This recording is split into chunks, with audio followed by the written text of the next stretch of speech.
नमस्कार स्टूडेंट्स, आज हम मॉडिफिकेशन ऑफ रूट्स के बारे में पढ़ेंगे। रूट में किस तरह से मॉडिफिकेशन होता है, रूट का मेन फंक्शन जो होता है उसके अलावा एडिशनल फंक्शन जब रूट करने लग जाती है तो उसको हम बोलते हैं मॉडिफिकेशन ऑफ रूट्स। तो रूट्स के मॉडिफिकेशन में क्या क्या हो सकते हैं ये हम पढ़ेंगे। मॉडिफिकेशन से हमारा अभिप्राय होता है किसी भी प्लांट के पार्ट का या अंग का सामान्य नॉर्मल फंक्शन के अतिरिक्त कोई और भी विशिष्ट काम करने के लिए उसमें मॉर्फोलॉजिकल चेंजेस आ जाएं तो उसको हम बोलते हैं मॉडिफिकेशन। ये मॉर्फोलॉजिकल चेंजेस शेप, फॉर्म या स्ट्रक्चर में हो सकते हैं, किसी भी फॉर्म में हो सकते हैं। अतः बहुत सारे प्लांट्स की जड़ों में कुछ विशेष कार्य करने के लिए मॉडिफाइड स्ट्रक्चर्स पाई जाती हैं, जिसमें यहाँ जड़ के बारे में हम पढ़ रहे हैं, रूट के बारे में हम पढ़ रहे हैं। जो मॉडिफिकेशन होता है वो फूड स्टोरेज के लिए भी हो सकता है, माइक्रोबियल एक्टिविटीज़ के इंट्रैक्शन के लिए हो सकता है, रेस्पिरेशन के लिए हो सकता है, मैकेनिकल फंक्शंस के लिए हो सकता है, रिप्रोडक्शन के लिए हो सकता है। इसके अलावा वाटर अब्जॉर्प्शन के लिए हो सकता है, एसिमिलेशन के लिए हो सकते हैं। बहुत सारे रूपांतरण रूट्स के अंदर हो सकते हैं। यहाँ पर हम पढ़ेंगे, सबसे पहले हम पढ़ रहे हैं storage root, storage tap root. Root भी दो तरह की होती है, टैप रूट होती है, दूसरी होती है एडवेंटेटियस रूट्स। तो यहाँ पर ये मॉडिफिकेशन, सबसे पहले जिस मॉडिफिकेशन के बारे में हम बात कर रहे हैं वो है स्टोरेज टैप रूट्स के मॉडिफिकेशन, जिसमें सबसे पहले हम जो बात करते हैं कि सबसे पहले जो मूसला मूल होती है, टैप रूट होती है, एडवेंटेटियस रूट होती है, वो कार्बोहाइड्रेट का संचय करती है, तो वो क्या कहलाती है, स्टोरेज रूट या अथवा फ्लैसी रूट कहलाती है। जैसे हम गाजर, मूली इत्यादि के बारे में हम बात करते हैं। स्टोरेज टैप रूट में भोज्य पदार्थों का स्टोरेज जो होता है थिक होकर रूट कैसी हो जाती है, थिक हो जाती है और फ्लैसी हो जाती है। ये आप देख ही रहे हो, रूट्स की स्ट्रक्चर्स आपको दिखाई दे रही हैं। और इसमें रूपांतरण केवल प्राइमरी टैप रूट का होता है। जो स्टार्टिंग में रूट निकलती है उसको प्राइमरी टैप रूट कहते हैं। जब प्राइमरी टैप रूट में फिर से ब्रांचिंग हो जाती है तो उनको सेकेंडरी, फिर टर्सरी, इस तरह से होते हैं। तो मॉडिफिकेशन हमेशा किसका होगा, प्राइमरी टैप रूट का होगा, न कि सेकेंडरी और टर्सरी। लेकिन उसमें जो सेकेंडरी और टर्सरी वो तो फिर भी थिन और फाइब्रस, ये दिख रही है आपको स्ट्रक्चर, थिन और फाइब्रस रह जाती हैं। और कुछ में जो हाइपोकोटाइल होता है वो भी फूड स्टोरेज करके फ्लैसी हो जाता है, जिसमें तना रिड्यूस रह जाता है, डिस्कोइड हो जाता है। और उसके अलावा इसमें रेडिकल लीव्स पैदा हो जाती हैं और इस तरह से ये विभिन्न प्रकार की शेप ग्रहण कर लेती हैं, जिसमें शेप के आधार पर यहाँ पर हम टैप रूट में कोनिकल, फ्यूजिफॉर्म, नैपिफॉर्म और ट्यूबरस, 4 टाइप की मॉडिफिकेशंस के बारे में हम यहाँ बात कर रहे हैं। तो सबसे पहले है कोनिकल रूट। इस प्रकार की जो रूट होती है, ये जो स्ट्रक्चर आपको दिख रही है कोनिकल, और किस में हम देखते हैं, ये गाजर के अंदर हम देखते हैं। तो इस प्रकार की जो मॉडिफिकेशन है उसमें बेसल भाग तो चौड़ी और मोटी होती है, जबकि अग्र भाग पतली और सकरी होती चली जाती है। ये देखो, बेसल भाग है, फिर इसका आगे वाला भाग है, और अंत में बिल्कुल धागे जैसी हो जाती है और शंकु के समान दिखाई देने लग जाती है। इसलिए हम इसको कहते हैं कोनिकल रूट। जैसे गाजर में ये पाई जाती है और इसको गाजर का बॉटनिकल नेम है डोकस कैरोटा। और कोनिकल रूट में जो मॉडिफाइड रूट का जो बेसल भाग होता है वो हाइपोकोटाइल से बनता है। ये वाला हाइपोकोटाइल से इसका डेरिवेशन होता है। तो ये हो गया आपकी कोनिकल रूट, जो कि इसमें पाई जाती है, कॉन शेप्ड होती है, और हाइपोकोटाइल वाला पोर्शन ये यहाँ पर मॉडिफाई होता है। और इसमें पहले बेसल रीजन पर क्या होती है, चौड़ी होती है और धीरे धीरे सक्रिय होती है, अल्टीमेटली फाइबरस लाइक स्ट्रक्चर इसमें बन जाती है। इसको हम बोलते हैं कोनिकल रूट। दूसरी हम बात कर रहे हैं second type, fusiform root. Fusiform root जो होती है, इसमें यहाँ पर हम स्पिंडल शेप्ड भी कह सकते हैं, जिसको स्पिंडल जैसी, यहाँ सक्रिय है, यहाँ चौड़ी है, फिर यहाँ सक्रिय है। इस प्रकार की रूट क्या करती, स्पिंडल के समान होती है और मोली के समान होती है। ये जड़ें मध्य भाग में स्वोलन होती हैं, ऊपर और नीचे पतली होती चली जाती हैं, जिसमें अभी हमने बात करी रेडिस मूली। रेडिस का बॉटनिकल नेम है रैफिनेस सेटाइवस में। और इसमें आधारीय बेसल भाग जो स्वोलन है वो यहाँ फिर से हाइपोकोटाइल से ड्राइव होता है, जबकि अंतिम पतला जो टैपरिंग एंड जो होता है वो मूसला जड़ को ही निरूपित करता है। यह हाइपोकोटाइल रीजन है। इस चक्रे और अंतिम सिरे पर पतली महीन व धागे जैसी सेकेंडरी रूट्स भी पैदा हो जाती हैं। तो ये एग्जाम्पल हम इसके बारे में बात करें, हम यहाँ पर यह हाइपोकोटाइल रीजन है, ये हाइपोकोटाइल रीजन है, ये रूट है, प्राइमरी रूट है और इसके ऊपर ये सेकेंडरी और टर्सरी रूट्स इसमें फाइबर लाइक दिखाई देती हैं। ये इसका टेपरिंग एंड है और ये एक तरह से क्या होती है, फ्यूजिफॉर्म होती है, यानी स्पिंडल शेप्ड होती है, यानी बेलन जैसी होती है। नेक्स्ट है, यहाँ पर हम बात करेंगे नेपीफॉर्म रूट। नेपीफॉर्म रूट जो होती हैं गोलाकार या घड़े जैसी होती, बिल्कुल गोल घड़े जैसी या लट्टू जैसी, लट्टू को जैसे हम घुमाते हैं टॉप शेप्ड होती हैं। इनका ऊपरी सिरा मटकी के समान दिखाई देता है और अंतिम सिरा एकदम या अचानक पतला व धागी यहाँ एकदम जाके पतला हो जाता है। जैसे आप जनरली हम सलगम की बात करते हैं, टर्निप, जिसका ब्रेसिका नेपस बॉटनिकल नाम है। इसी प्रकार से चुकंदर, जिसको रेड कलर की होती है और जिसका बीटा बल्गेरिस बॉटनिकल नेम है, उसमें इसी प्रकार की कुंभ रूपी घड़े जैसी रूट का आधारीय भाग और ऊपरी फूला लट्टू जैसा हिस्सा हाइपोकोटाइल बनाता है और हाइपोकोटाइल का मॉडिफिकेशन है। इनकी टैप रूट केवल अंतिम सिरे पर निरूपित होती है। इस पतले सिरे से द्वितीय और तृतीय, फिर यहाँ जाकर द्वितीय और तृतीय या रूट यहाँ दिखाई देती है। रूट जैसी स्ट्रक्चर दिखाई नहीं देती और यहाँ अल्टीमेटली ये रूट में कन्वर्ट होती है, सेकेंडरी और टर्सरी रूट्स का निर्माण करती है जो पतली व धागेनुमा होती हैं। नाउ उसके बाद है नेक्स्ट मॉडिफिकेशन है स्टोरेज रूट के लिए, वह है टैप रूट का ट्यूबरस लाइक। ये टैप रूट की रूपांतरित मूसला जड़ें होती हैं जिनका कोई निश्चित आकृति नहीं होती, किसी भी फॉर्म में मिल सकती हैं ये, जैसे मिराबिलस जलापा के अंदर होती हैं और इकाइनोसिस्टिस लैबेटा के अंदर भी जो रूट्स होती हैं लोब्ड होती हैं, लोब जैसी चीज दिखाई देती है, लोब निकली होती हैं और इनका भार भी बहुत ज़्यादा होता है और इसमें अलग अलग प्रकार की शेप में हो सकती, कोई इनकी फिक्स्ड शेप नहीं होती। तो हम इसका एग्जाम्पल में बात कर सकते हैं काइनोसिस्टिस और मिराबिलस जलापा गुलाबास, जिसको हम 4 o'clock प्लांट भी कहते हैं। अब नेक्स्ट यहाँ पर तो स्टोरेज टैप रूट मॉडिफिकेशन है। दूसरा है यहाँ नेक्स्ट हम बात कर रहे हैं फ्लैसी एडवांटेटियस रूट्स, यानी यह किसका एग्जाम्पल है, एडवांटेटियस रूट्स के मॉडिफिकेशन के एग्जाम्पल्स हम देखेंगे। कुछ प्लांट्स के अंदर ये ज़रूरी नहीं कि टैप रूट ही फूड का स्टोरेज करे, कुछ प्लांट के अंदर एडवांटेटियस रूट्स भी फूड को स्टोर करती हैं और मोटी और मांसल हो जाती हैं और एक विशेष और विचित्र शेप ग्रहण कर लेती हैं।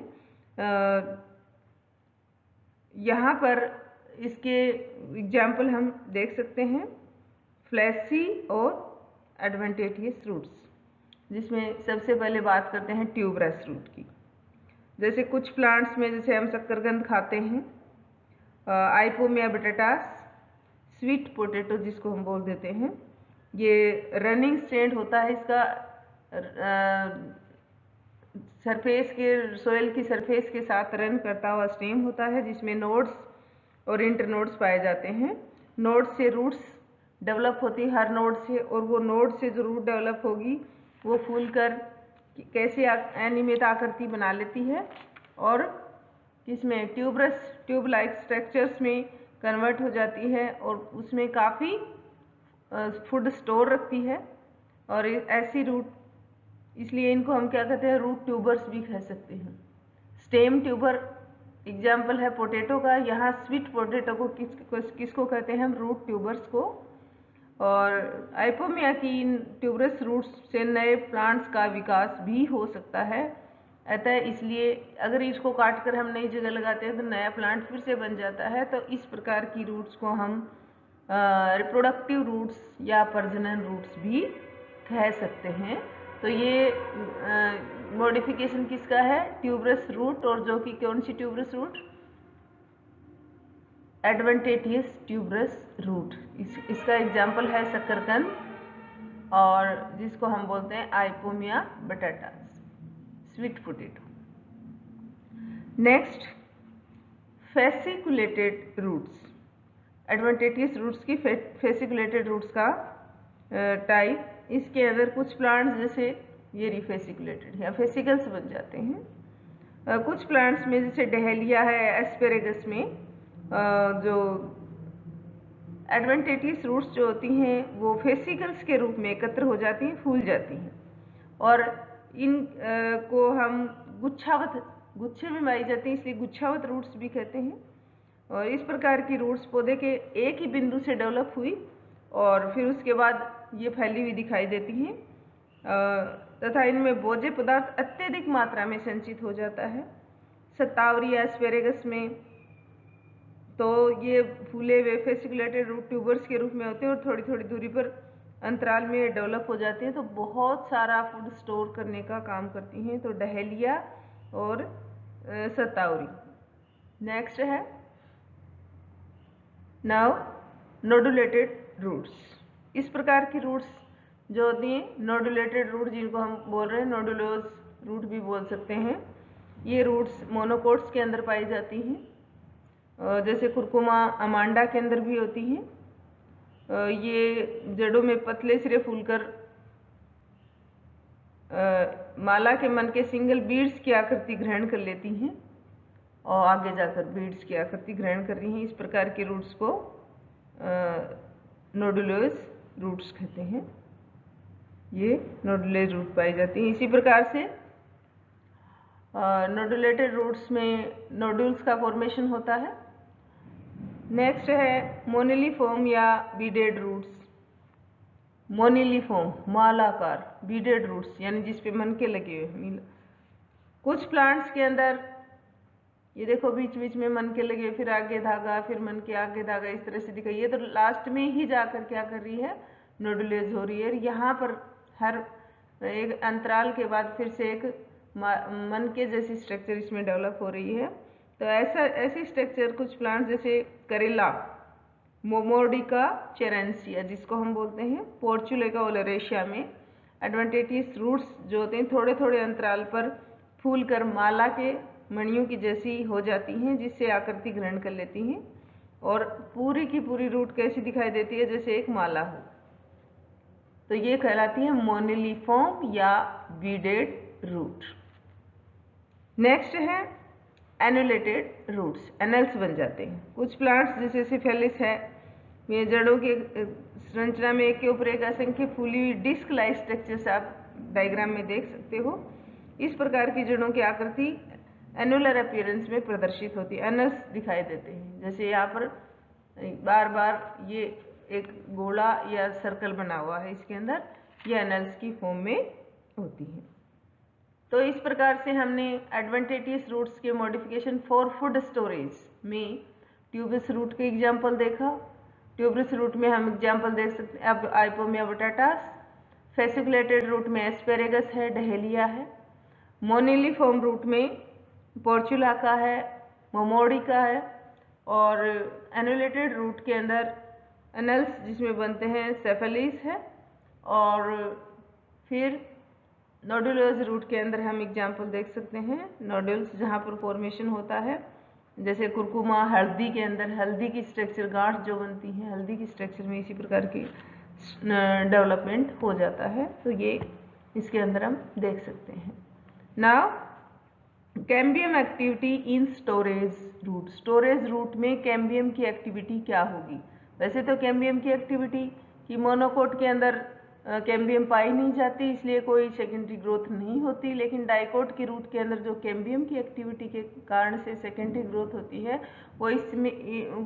इसको हमने पहले वाले चैप्टर में, पहले वाले वीडियो में पढ़ा था।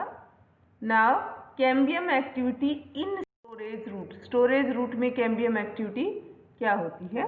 तो कुछ प्लांट्स के अंदर जैसे मूली है, शलगम है, शकरकंद, चुकंदर, गाजर इत्यादि में जो जड़ें होती हैं वो फूल कर रूपांतरित हो जाती हैं और इसमें जो सेकेंडरी ग्रोथ होती है उसके फलस्वरूप जाइलम और फ्लोएम तो कम मात्रा में बनते हैं, लेकिन फूड स्टोरेज करने वाले पैरेन्काइमेटस स्टोरेज सेल्स काफ़ी मात्रा में बन जाती हैं और इनमें प्राथमिक कैम्बियम थोड़े समय के लिए ही रहती है, उसके बाद सेकेंडरी ग्रोथ चालू हो जाती है और जो प्रोटोजाइलम के बाहर पेरिसाइकिल और पेरिसाइकिल के पास पैरेन्काइमेटस संयोजी ऊतक के द्वारा सेकेंडरी कैम्बियम का निर्माण होता है। इस प्रकार से सेकेंडरी टिश्यू तो कम मात्रा में बनते हैं, लेकिन स्टोरेज पैरेन्काइमेटस टिश्यू ज़्यादा मात्रा में बनते हैं। इसलिए इस प्रकार की जो वृद्धि होती है, ग्रोथ होती है, उसको हम बोलते हैं एनोमोलस सेकेंडरी ग्रोथ, जहाँ पर वस्कुलर टिश्यू कम बनते हैं और स्टोरेज टिश्यू ज़्यादा बनते हैं। तो वहाँ पर इस तरह की स्ट्रक्चर हम देख सकते हैं। अब इसके बाद हम नेक्स्ट बात कर रहे हैं इसके अंदर interaction of root and microbes और रूट का इंटरेक्शन। बहुत सारे प्लांट्स में जो होते हैं जड़ों के आसपास बहुत सारे माइक्रोब्स मौजूद रहते हैं और उनमें अनेक माइक्रोब पौधों की जड़ के साथ लगातार संपर्क में आते हैं और माइकोराइजा और रूट नोड्यूल्स जैसी विशेष प्रकार की स्ट्रक्चर्स का डेवलपमेंट कर लेते हैं। तो ऐसे स्ट्रक्चर्स को हम क्या बोलते हैं? या तो रूट नोड्यूल या फिर माइकोराइजा। तो माइकोराइजा जो है वो सोयल के अंदर अनेक फंगल स्पीसीज सैप्रोफिटिक या पैरासाइटिक रूप में मौजूद न होकर एक क्या कर लेती हैं, एक सिम्बायोटिक एसोसिएशन जड़ों के साथ स्थापित कर लेती हैं, जिससे फंगस जाल जो है हायर प्लांट्स की जड़ के साथ सघन संपर्क करके इनको क्या कर देता है, इनको लाभ प्रोवाइड करता है। इस प्रकार से फंगल स्पीसीज का हायर प्लांट की जड़ों के साथ जो सिम्बायोटिक एसोसिएशन होता है उसको हम बोलते हैं माइकोराइजा। माइकोराइजा कहलाता है। जड़ों में फंगस माइसीलियम की स्थिति किस प्रकार से है उसके आधार पर जो होते हैं माइकोराइजा जो है उसमें एक्टोमाइकोराइजा हो सकता है, एंडोमाइकोराइजा हो सकता है और एक्टेंडोमाइकोराइजा हो सकता है। तो सबसे पहले एक्टोमाइकोराइजा। एक्टोमाइकोराइजा के अंदर क्या होगा, यहाँ पर ये आप देख सकते हो, ये डायग्राम में ये जो ग्रोथ्स बन रही हैं ये फंगल माइसीलियम की हैं और इसमें जो फंगल माइसीलियम जो होता है वो प्लांट की टर्मिनल रूटलेट्स के आसपास चारों ओर तीव्र गति से वृद्धि करेगा और फिर उसके बाद क्या बना लेगा, डेंस माइसीलियन शीथ उसके ऊपर निर्मित कर लेता है और जिसको हम बोलते हैं हार्टिंग नेट। उसको हम हार्टिंग नेट बोल देते हैं। बार बार उसकी चारों तरफ एक कवरिंग बना लेता है, उसको हार्टिंग नेट बोलते हैं या शीथिंग माइकोराइजा भी बोल सकते हैं। शीथ बना लिया, ये शीथ बना लिया इसने। अब इस प्रकार से शीथिंग माइसीलियम से उत्पन्न जो फंगल माइसीलियम है जड़ के बाहरी प्रतु में यानी उसके अंदर प्रविष्ट हो जाएंगे, फिर किसके अंदर, रूट के एपिडर्मिस में और कॉर्टिकल सेल्स में। 100 प्रकार की फंगल स्पीशीज जो होती हैं वो माइकोराइजल एसोसिएशन प्रदर्शित करती हैं। इनमें मुख्य रूप से एक्टोमाइकोराइजा के लिए जो फंगल डिविजन्स हैं वो बेसिडियोमाइसिटीज के एगेरिकल्स के सदस्य हैं, जैसे वो बोलिटिस है, एमनिटा है, क्लेवेरिया है, ट्राइकोलोमा है, ये सब इसमें पाए जाते हैं। इसी प्रकार से जैसे अधिकांश नॉर्थ टेम्परेट फॉरेस्ट में उगने वाले पाइनेसी है, फेगेसी है, टीलिएसी है, बेटलेसी, इनके जड़ों के साथ क्या पाया जाता है, फंगल माइसीलियम एसोसिएशन पाया जाता है। बहुत पाइनस है, एबीज, जिम्नोस्पर्म जो होते हैं इनके अंदर भी ये चीज़ देखने को मिलती है। दूसरा है एक्टोमाइकोराइजा। इस प्रकार का एंडोमाइकोराइजा के अंदर क्या होता है कि इस प्रकार से फंगस जो है रूट के साथ एसोसिएशन में फंगल हाइफी पोषण हेतु प्लांट, इस प्रकार से फंगल माइसीलियम में दोनों प्रकार की प्रजातियां एसेप्टेट और सेप्टेट पाई जाती हैं। ये दो प्रकार की होती है, ये सिंपल माइकोराइजा और वेसिकुलर आर्बस्कुलर माइकोराइजा, जिसको शॉर्ट में वेम भी बोलते हैं। तो सिंपल माइकोराइजा में क्या होता है, ऑर्किड्स और नेक कोनिकल प्लांट्स जो होते हैं उनमें फंगल मूल एसोसिएशन पाया जाता है। जड़ की सतह पर सामान्य जड़ों के समान ही रोम पाए जाते हैं, हर्टिंग नेट नहीं पाया जाता उनमें, और मॉर्फोलॉजी में कोई विशेष अंतर नहीं होता। और ऐसी स्थिति में इस प्रकार के जो एसोसिएशन है वो सेप्टेट फंगस के मेंबर्स जैसे बेसिडियोमाइसीटीज के मेंबर्स के द्वारा, राइजोक्टिनिया, ये इसमें मुख्य रूप से एसोसिएशन प्रदर्शित करते हैं। और इनमें प्लांट जड़ में कोई वेसिकल या आर्बस्कुल का निर्माण नहीं होता, वेसिकल या आर्बस्कल का निर्माण नहीं होता है इनके अंदर। और फिर नेक्स्ट है वेसिकुलर आर्बस्कुलर माइकोराइजा और वीएम। इस प्रकार के फंगल एसोसिएशन में जो होस्ट प्लांट की रूट्स में वेसिकल्स या आर्बस्कल्स का निर्माण होता है, जैसे आर्बस्कल्स ही ये वेसिकल्स हैं, इनका निर्माण होता है। आर्बस्कल्स, इस तरह से आर्बस्कल्स होते हैं, ये वेसिकल्स, इनका निर्माण हो जाता है। तो ऐसे को हम बोलते हैं vesicular arbuscular mycorrhiza, VM mycorrhiza, VM fungi इसमें होती हैं। इसमें मुख्य रूप से इनको हम vesicular arbuscular mycorrhiza, VM fungi भी कहते हैं। इस प्रकार के एसोसिएशन में जो फंगस जो पार्टनर होता है वो जाइगोमाइसीटीज के ऑर्डर म्यूकेरेल्स के मेंबर्स होते हैं, जिसमें मुख्य रूप से एंडोगोन है, ग्लोमस है, गाइगास्पोरा है इत्यादि पाए जाते हैं। इस प्रकार के एसोसिएशन में ब्रायोफाइट, टेरिडोफाइट और जिम्नोस्पर्म में पायनेसी फैमिली कुल को छोड़कर शेष सभी में ये इस प्रकार का पाया जाता है। मुख्य रूप से पोएसी, साइपेरेसी, रोजेसी, लेग्यूमिनेसी, ब्रेसिकेसी, चिनोपोडिएसी इत्यादि जो एंजियोस्पर्मिक फैमिलीज जो होती हैं उनमें ये सेप्टेट फंगल मूल एसोसिएशन पाया जाता है। इनके अंदर सेप्टेट फंगल मूल एसोसिएशन पाया जाएगा। तो इस प्रकार से जो इस प्रकार माइसीलिया बनाने वाले फंगस स्पीशीज परपोसी प्लांट की रूट की कॉर्टिकल रीजन में इंट्रासेलुलर रूप से प्रविष्ट होती है और वेसिकल्स के साथ साथ द्विशाखित बहुशाखित हुस्टेरिया का भी निर्माण कर लेती है। उसके बाद ये एंटर करती है, फिर उसके बाद यहाँ पर शाखित हो जाएगी और इसके द्वारा ये फिर किसका इंटरसेलुलर हाइफी का फॉर्मेशन कर लेगी, और ये बहुशाखित भी हो सकते हैं और द्विशाखित भी हो सकते हैं।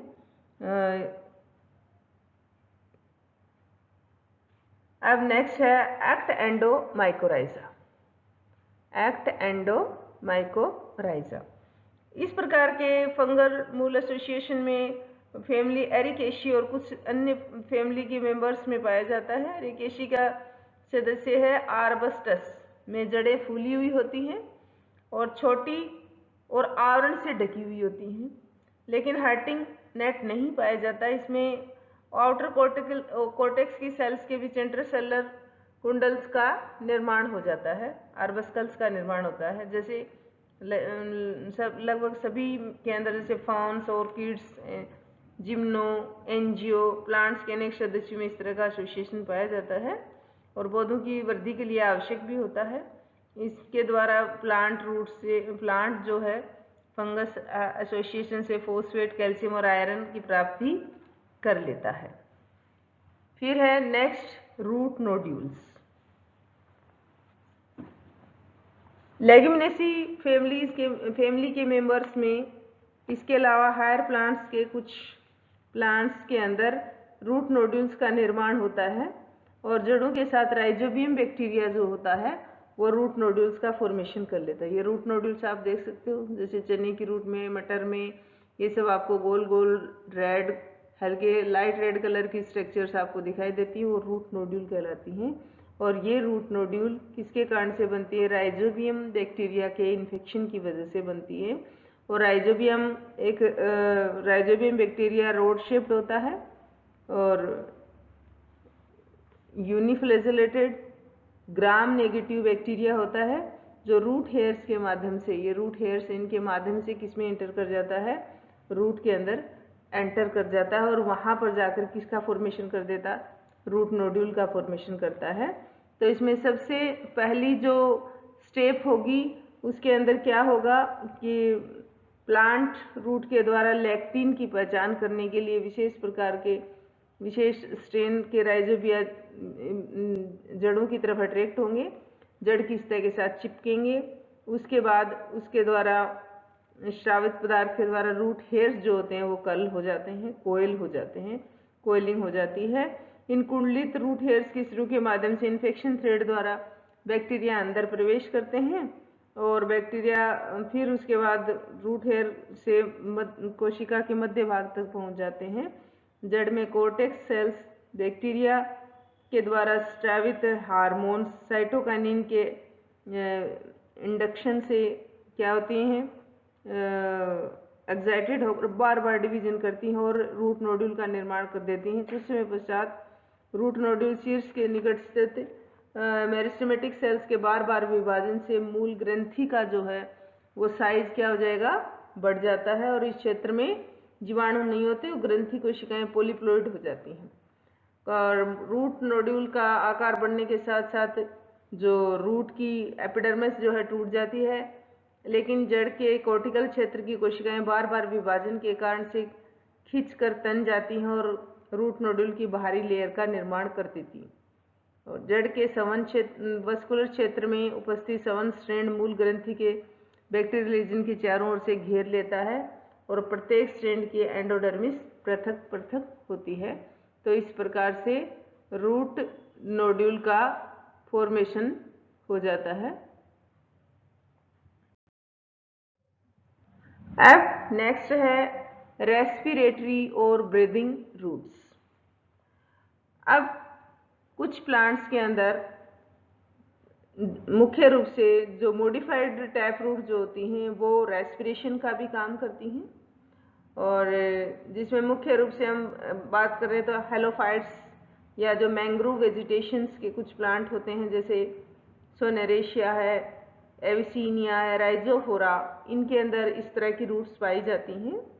और ये प्लांट जो होते हैं सी सोर्स के पास में, सैलाइन स्वाम्प या मार्शी एरियाज में या लेगून्स के में जो मार्सी प्लेसेज होते हैं वहाँ पर उगते हैं, जहाँ पर रूट्स की वृद्धि के लिए तथा रेस्पिरेशन के लिए जो सोयल होगा या दलदल होगा उसमें कम मात्रा में ऑक्सीजन होती है या ऑक्सीजन उपलब्ध नहीं होती है। ऐसी स्थिति में इनमें जो प्राइमरी रूट जो होती हैं वो प्राइमरी रूट से कुछ जड़ें उत्पन्न होती हैं हॉरिजॉन्टली, और सेकेंडरी रूट्स पाई जाती हैं जो कि नेगेटिवली जियोट्रोपिक होती हैं, बाहर की तरफ निकलती हैं। रूट नीचे की तरफ निकलती है लेकिन ये बाहर की तरफ निकल देते हैं और इनको हम न्यूमेटोफोर्स बोल देते हैं, ये न्यूमेटोफोर्स।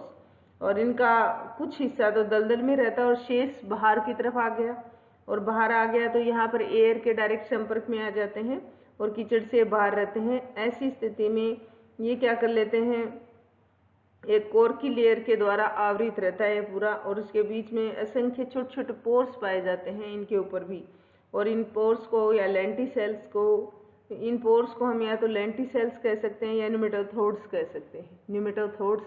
न्यूमेटोफोर्स भी होते हैं, न्यूमेटोफोर्स के ऊपर न्यूमेटोपोर या न्यूमेटोथोड्स बनते हैं। तो ये क्या है, नॉर्मल रूट है, और नॉर्मल रूट से हॉरिजॉन्टली क्या बन जाती हैं, न्यूमेटोफोर। और न्यूमेटोफोर्स जो हैं वो एरियल रूट हैं जिनमें ब्रीथिंग हेतु क्या पाए जाते हैं, पोर्स पाए जाते हैं, और ये अपने बाहरी इन्वायरमेंट से ऑक्सीजन को ग्रहण करके प्लांट को प्रोवाइड करते रहते हैं।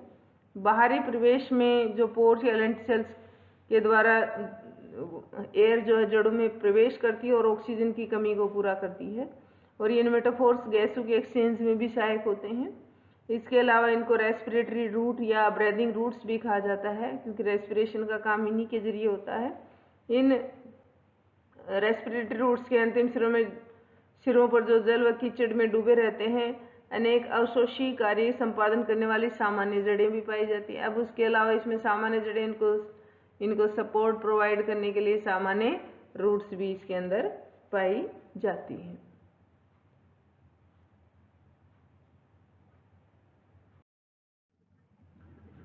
अब इनकी जब इंटरनल स्ट्रक्चर के बारे में हम बात करते हैं, तो जब निमेटोफोर्स की जब हम टीएस काटते हैं तो उसमें हमें सबसे बाहर की तरफ कोर्क दिखाई देता है, और जो कोर्टेक्स की बाह्यतम परतों से यानी कोर्क कैम्बियम से पैदा होता है, और कोर्क कुछ कोशिका पंक्तियों से बनी होती है। इसके बीच बीच में लेंटिसेल्स पाए जाते हैं। लेंटिसेल्स गैसेज का एक्सचेंज करते हैं। कोर्टिकल जो टिश्यू होता है उसमें अनेक एयर कैविटीज पाई जाती हैं।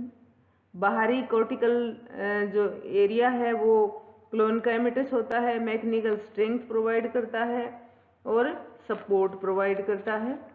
और कोर्टिकल रीजन में सिंगल या ग्रुप के रूप में स्क्लेरेट्स भी पाई जाती हैं। इसके अलावा इसके प्रोक्सिमल एंड पर कोर्टेक्स में अनेक लिग्निफाइड और स्लाइटली कर्व्ड स्पिक्यूल्स भी पाए जाते हैं, जो यांत्रिक स्ट्रेंथ प्रोवाइड करते हैं रेस्पिरेटरी रूट को। फिर एंडोडर्मल सेल्स जो होती हैं बैरल शेप्ड होती हैं, पंक्ति में व्यवस्थित होती हैं। और पेरिसाइकिल एक बाह्य प्रेत और दृढ़ोत्तक कोशिकाओं की 2-3 भीतरी परतों से बना होता है। सोनेरेशिया में एकांतर क्रम में पाया जाता है। कौन? पैरेन्काइमा एंड स्क्लेरेन्काइमा एकांतर कृत में पाया जाता है। और निमेटोफोर्स में primary vascular bundles conjoint, collateral, open और एंडार्क होते हैं, जो कि डाइकोट स्टेम के समान ही रिंग में उपस्थित होते हैं।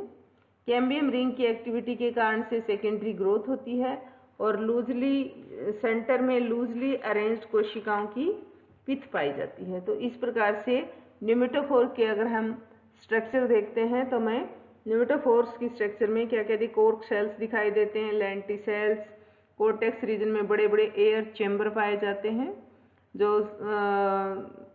इसको दलदली मार्शी एरिया के लिए एडेप्टेशंस हैं। फिर इसके अंदर एंडोडर्मिस और पेरिसाइकल जो होता है पार्शली पैरेन्काइमेटस एंड पार्शली स्क्लेरेन्काइमेटस होता है। फ्लोएम और जाइलम का अरेंजमेंट जो होता है यानी vascular bundle conjoint, collateral, open और एंडार्क होते हैं। और इसके अंदर पिथ जो होगा वो सेंटर में पाया जाता है और पिथ में लूजली अरेंज सेल्स पाई जाती है।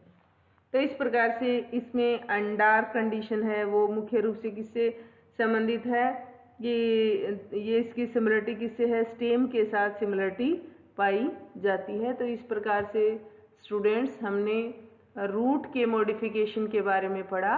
Thank you.